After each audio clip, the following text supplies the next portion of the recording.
Nessa parte da aula, nós vamos falar sobre circuitos equivalentes de Thevenin e de Norton. Então, primeiro, vamos entender um pouco da motivação desse tipo de abordagem, certo? Então, muitas vezes, nós temos circuitos onde uma parte do circuito, então tudo isso aqui é um circuito, certo? Completo, né? E que, portanto, eu posso equacionar, posso descobrir os valores de tensão e corrente em diferentes pontos do circuito, né? Mas, dependendo da aplicação ou dependendo do contexto, eu estou muito mais interessada em sempre avaliar a performance ou a resposta do circuito em relação a uma parte dele, em relação a algo que a gente pode, uma parte do circuito que a gente pode chamar genericamente de carga, tá? Então, na verdade, muitas vezes o que a gente está interessado em fazer é caracterizar como que esse circuito se comporta, por exemplo, com diferentes parâmetros dessa carga.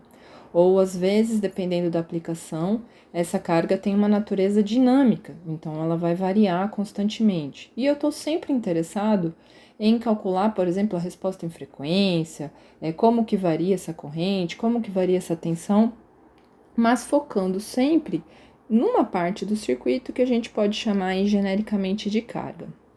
O ponto é que a cada nova carga ou a cada nova configuração dessa carga, a gente vai entender que o equilíbrio desse circuito, ele se altera, né? Inclusive, dependendo da característica da carga, pode até mesmo alterar o equacionamento desse circuito. Então, muitas vezes, é interessante a gente fazer um pré-processamento, vamos dizer assim, dessa parte do circuito que pra gente ela é mais estática, certo? E a gente não tem tanto interesse em analisar essa parte do circuito, tá? Simplificar, encontrar um circuito equivalente mais simples, menos complexo dessa parte do circuito e simplesmente focar na análise de diferentes cargas, tá? Então, essa é uma possível motivação para essa abordagem. E a gente vai ver também que as técnicas de circuitos equivalentes de Thevenin e de Norton acabam servindo como técnicas que, em alguns casos, permitem simplificar muito rapidamente o circuito e, com isso, diminuir o tempo de análise desse próprio circuito, ok? Bom, então, a grande filosofia aí por trás dos circuitos equivalentes de Thevenin e de Norton é que a gente consegue substituir um circuito mais complexo em um circuito mais simples. Então, no caso do circuito equivalente de Thevenin, a gente substitui por uma configuração onde a gente tem uma fonte de tensão em série com uma resistência, tá? E por hora aqui eu estou mostrando uma fonte de tensão DC contínua com uma resistência. Mas essas ideias elas também valem para fontes de tensão alternadas e impedâncias, que são aqueles circuitos que vão ter também indutâncias, condutâncias, etc. Então, só quero ressaltar que a ideia de circuito equivalente de Thevenin e de Norton, elas persistem também para outras naturezas de circuito, ok? Bom, então, retornando, né? No circuito equivalente de Thevenin, eu transformo um circuito mais complexo num circuito mais simples, constituído de uma fonte de tensão em série com uma resistência, e a gente se refere à fonte de Thevenin e resistência de Thevenin, e para indicar isso, eu estou usando aqui esse subíndice TH, ok? E no caso do equivalente de Norton, o que a gente tem é a substituição do circuito mais complexo por um circuito que consiste numa fonte de corrente em paralelo com uma resistência. Então, para equacionar, primeiramente, o circuito equivalente de Thevenin, a gente pode se perguntar como que, a partir da análise desse circuito mais complexo, a gente vai obter o valor dessa fonte de tensão equivalente aqui para esse circuito mais simples e o valor dessa resistência de Thevenin, tá? Para a obtenção da tensão de Thevenin, a gente pode imaginar que o problema é tão simples quanto obter a tensão de circuito aberto do circuito entre os pontos A e B, ok? Qual que é o raciocínio, né? É que se eu tenho esse circuito equivalente aqui, lembrando que o conceito de circuito equivalente é aquele que, do ponto de vista da carga, ela não percebe a diferença se ela está conectada ao circuito mais complexo ou ao mais simples, porque ambos os circuitos, se forem equivalentes, eles devem fornecer a mesma tensão e corrente para a carga, ok? Então, esse conceito de circuito equivalente é bastante importante. Então, no caso do circuito mais simples aqui à direita, se eu conecto um voltímetro com esse circuito em aberto, eu consigo medir a tensão de Thevenin. Alguns alunos às vezes se confundem com isso, porque eles pensam assim, mas se o circuito está aberto, como é que eu vou medir essa tensão? Então, sim, o circuito está aberto, não está circulando corrente, portanto, não há queda de tensão sobre essa resistência, tá? Mas há conexão elétrica entre a fonte e os terminais A e B. Portanto, se eu coloco um voltímetro, quem eu vou medir aqui é V de TH. Então, em outras palavras, a tensão de Thevenin nada mais é do que a tensão de circuito aberto. Então, ao obter essa tensão no circuito mais complexo, eu obtenho naturalmente a tensão de Thevenin, tá? Então, recapitulando, para obter VTH, basta eu obter a tensão de circuito aberto, que eu estou chamando de VOC, do acrônimo em inglês Open Circuit, ok?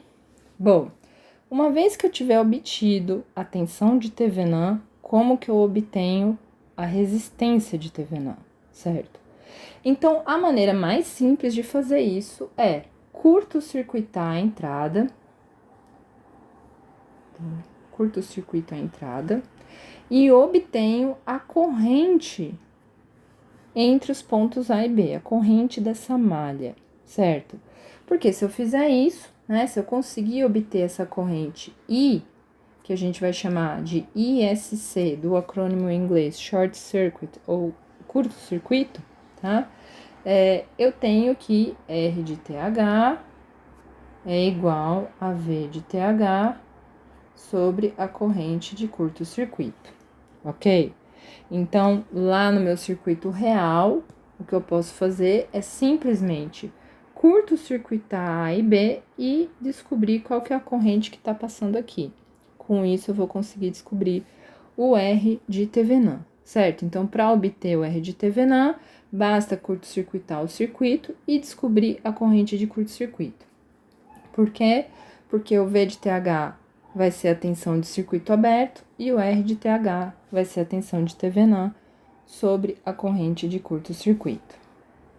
Bom, uma maneira alternativa de obter essa resistência de Thevenin, e eu coloco aqui ela meio como que uma nota de rodapé, tá?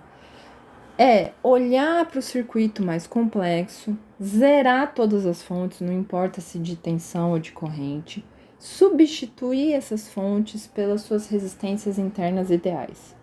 Então, se eu estiver falando de uma fonte de tensão, eu vou substituir por uma resistência nula, porque essa seria a resistência interna ideal de uma fonte de tensão. Se for uma fonte de corrente, eu vou substituir por um circuito aberto, ou em outras palavras, uma resistência infinita, porque essa seria a resistência ideal de uma fonte, uma resistência interna ideal de uma fonte de corrente. E aí, ao fazer essa manobra, né, eu posso simplesmente olhar para a resistência equivalente entre os pontos A e B, e essa resistência equivalente vai ser o R de Thevenin. Então, se eu fizesse isso, por exemplo, nesse circuito, eu zeraria essa fonte aqui, eu substituiria por uma resistência nula, um curto-circuito. Se eu olho para qual é a resistência equivalente do ponto de vista dos pontos A e B, quem eu enxergo é R de Thevenin, tá? Então, esse é o racional que tá por trás aí, ok?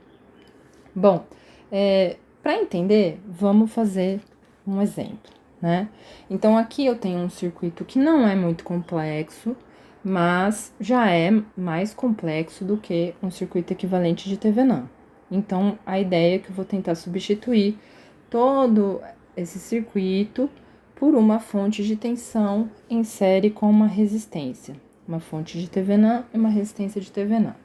Então, para obter a tensão de Thevenin, eu tenho que obter a tensão de circuito aberto, né? Então, em outras palavras, vou ter que saber aqui qual que é o VAB, tá? Quando o circuito está aberto, quando não tem carga nenhuma conectada aí entre os pontos A e B, não tem circulação de corrente pelo resistor de 4 ohms, tá? Então, essa corrente no resistor de 4 ohms não existe. E, portanto, o VAB aqui é igual ao V1. Então, se eu descobrir o V1, eu já descobri quem é o V de Thevenin, certo? Bom, então, preciso descobrir o V1. Note que aqui a gente tem um compartilhamento de nó, né? E, portanto, esse V1, ele também aparece aqui, certo? Então, a maneira mais simples da gente equacionar esse circuito para encontrar o V1 é fazer a análise nodal, considerando esse nó como nó de referência e vamos equacionar esse nó aqui, tá? Então, a gente pode assumir que esse nó tem uma corrente, por exemplo, que sai aqui, lembrando que aqui vai ser V1, aqui é V1 também, né? A gente pode assumir uma corrente que desce aqui a gente tem uma corrente que entra. Então, para equacionar esse nó, a gente vai dizer que V1 menos 25 sobre 5 é essa corrente que sai aqui,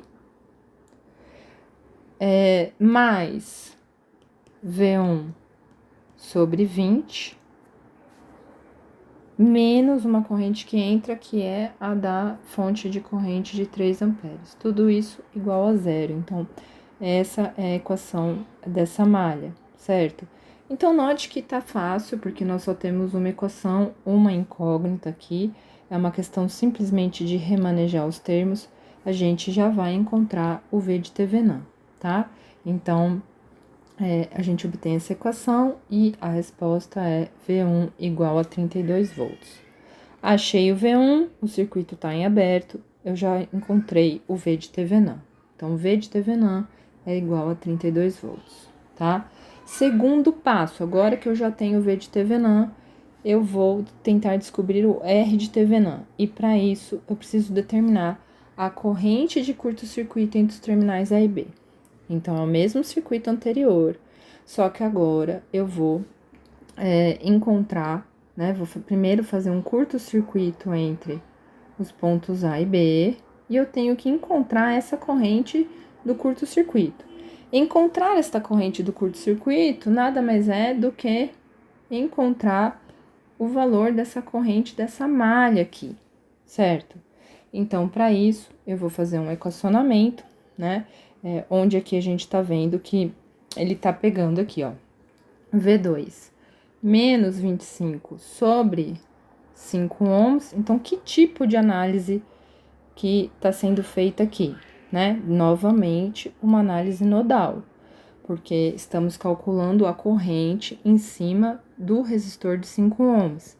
Então, agora aqui, a tensão é diferente, antes do resistor de 4 ohms e depois do resistor de 4 ohms. A gente tá chamando ela de V2 aqui, para ficar bem claro que é diferente do V1 anterior, certo? É um circuito que está configurado de maneira diferente. Mas permanece aqui o compartilhamento do nó, né? Então, agora a gente tem V2 menos 25 sobre 5, é essa corrente que sai aqui, tá? V2 sobre 20, menos 3 amperes, e agora a gente tem mais uma corrente saindo desse nó, né? Então, que é essa corrente de curto-circuito, é exatamente ela que eu quero encontrar. Então, uma equação, uma incógnita, eu consigo encontrar o V2, né? Encontrei o V2, o que eu faço? Bom, eu posso encontrar a corrente de curto-circuito. A corrente de curto-circuito vai ser V2 sobre 4 ohms, porque é o único resistor que está aqui nessa malha, certo? Então, agora eu consigo encontrar a corrente de curto-circuito. Já tenho o V de Thevenin, que era 32 volts, e tenho a corrente de curto-circuito de 4 amperes. Logo, eu posso encontrar o R de Thevenin, 32 sobre 4, que resulta em 8 ohms. Finalmente, eu posso substituir todo esse circuito aqui por esse circuito mais simples, que é o equivalente de Thevenin, tá? Então, a partir de agora, eu posso conectar entre os pontos A e B qualquer carga que a corrente e a tensão experimentada por essa carga vai ser a mesma. Não importa se ele tivesse conectado nesse circuito mais simples ou nesse circuito mais complexo, tá? Bom, vamos tentar agora derivar o circuito equivalente de Norton. Então, lembrando que o circuito equivalente de Norton, ele busca substituir um circuito mais complexo por um circuito onde temos uma fonte de corrente em paralelo com uma resistência de Norton, né? Uma corrente de Norton com uma resistência de Norton. A abordagem mais simples que a gente pode imaginar é uma que a gente já viu nessa própria aula, que é simplesmente, agora que eu já tenho o circuito equivalente de Thevenin, fazer uma substituição de fonte. Pode isso? Pode, né? Então, vocês devem se lembrar lá que se eu tenho aqui a minha fonte, né, de tensão em série com a minha resistência, para eu substituir por uma fonte de corrente em paralelo com a minha resistência, eu vou ter simplesmente na substituição o Rn igual ao R de TH e o IN vai ser o V de TH sobre o R de TH, tá? Então, essa é a maneira mais simples que a gente pode imaginar aí de obter esse circuito equivalente. Mas vamos lembrar lá, né, que esse V de TH, na verdade, é a tensão do circuito aberto, certo? Então, a gente pode evoluir aqui, tá? Onde a corrente de Norton é a corrente de curto-circuito, tá? Porque, como eu mostrei agora há pouco, certo? V de TH sobre R de Thevenin é a corrente de curto-circuito, e o Rn é o próprio R de TH, ou seja, é a resistência que a gente obtém após determinação do curto-circuito aí e da tensão de circuito aberto, tá? Então, o entendimento do circuito equivalente de Norton caminha muito próximo do entendimento do circuito equivalente de Thevenin. Assim, mais uma vez, a gente vai ter que sempre olhar para a tensão de circuito aberto, para a corrente de curto-circuito. A gente determinando essas grandezas, a gente consegue encontrar tanto o circuito equivalente de Thevenin quanto o circuito equivalente de Norton.